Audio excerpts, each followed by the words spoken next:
At sa paglagay po natin sa tahimik, ay damihin po natin, namnamin po natin ang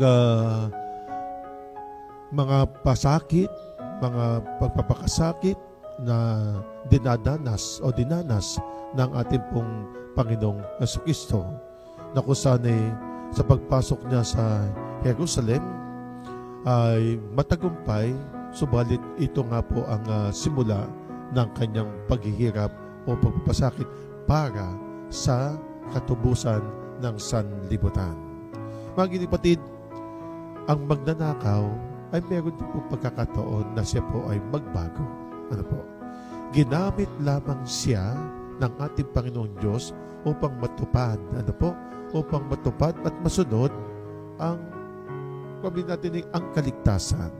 Ang plano ng Diyos para sa kaligtasan ng sanlibutan.